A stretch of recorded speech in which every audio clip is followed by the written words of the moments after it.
आपको पता है कि कुछ लोगों की हाइट बहुत लंबी तो कुछ की बहुत छोटी, या जो ज़्यादातर हम देखते हैं कि मीडियट हाइट के लोग कैसे हो जाते हैं?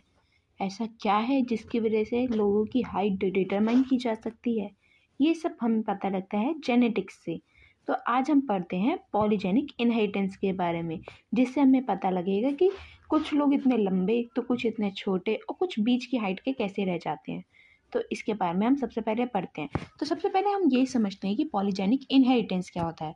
पॉलीजेनिक इनहेरिटेंस एक ऐसा ट्रेट है जिसमें क्या होता है कि दो से ज़्यादा एलील्स जो हैं वो रिस्पॉन्सिबल होते हैं किसी पर्टिकुलर ट्रेट के लिए।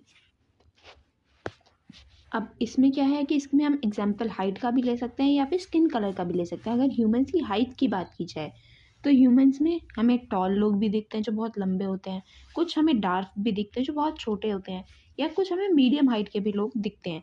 ऐसा क्यों होता है? क्योंकि इसमें एक बहुत पॉसिबल हाइट रेंज अवेलेबल है।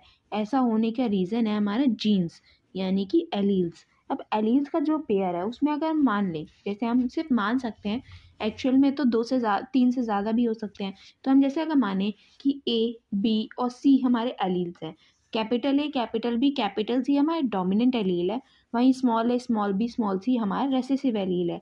अगर किसी में सारे जो पेयर्स हैं एलील के, capital A, capital A, capital B, capital C आता है तो वो इंसान टॉल हो जाएगा। वहीं अगर कोई है जिसके अंदर small A, small A, small B, small B, small C आता है, हमारा जीनोटाइप, तो वो डार्क हो जाएगा। वहीं अगर किसी के अंदर इनमें से मिक्स कुछ आता है, या फिर ये कह सकते हैं 3 हमारे डोमिनेंट एलील्स आ सकते हैं और 3 हमारे रेसेसिव एलील आते हैं, तो उससे क्या होगा कि इंटरमीडिएट हाइट आएगी।